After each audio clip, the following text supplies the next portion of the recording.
ஒரு போலீஸ் நினச்சி ஒரு விஷயத்தை ஹேண்டில் பண்ண முடியாமல் போகாது. அப்போ அந்த இடத்துல கூட்டம் கூடுதுன்னா, அந்த இடத்துல என்னமோ நடக்கட்டும் நாசமாக போட்டுன்னு ஒரு சில பேர் நினச்சிருக்கிறதுக்கு வாய்ப்பு இருக்குது. ஏன்னா அந்த இடத்துல 27,000 பேர் 30,000 பேர் 35,000 பேர் இருக்கிறதுக்கான ஸ்பேஸே அது இல்லை. அதுக்குள்ளார வண்டிகள் வருது போகுதுங்கிறாங்க, என்னென்னமோ நடக்குதுங்கிறாங்க. சரி இதெல்லாம் நடக்கட்டுங்க, விசாரிங்க, தூக்கில் போடுங்க, தப்பில்லை. ஆனால் நீங்கள் ஏன் அக்யூஸ் பண்ணுறீங்க? கட்சியை கலைச்சிட்டு போயிட்டான்னு ஒருத்தர் சொல்கிறாரு, வாடா போடாங்கிறாங்க. நீ ஏன் ஒரு லீடர் ஒரு நீங்கள வாடா 16 நாளா போடாங்கிறீங்க? வெளியிலே வரல இப்போ வரைக்கும் விஜய் அவர்கள்ன்ற ஒரு அது ஸ்டேட்மெண்ட் ஒவ்வொருத்தரும் இருக்குல்ல. தன் சோகத்தை ஒரு மாதிரிங்க. இப்போ எனக்கு எங்கள் ரிலேட்டிவில் ஒரு பொண்ணு செத்து போயிட்டான்.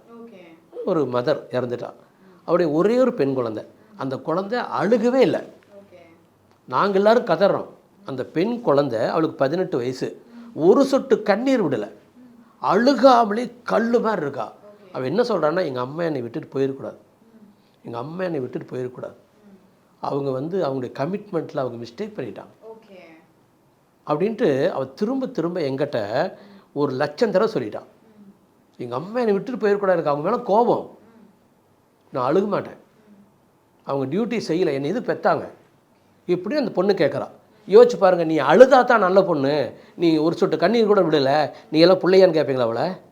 ஒவ்வொருத்தருக்கும் வருத்தத்தை வெளிப்படுத்துறதுக்கு 1000 விதம் இருக்குது.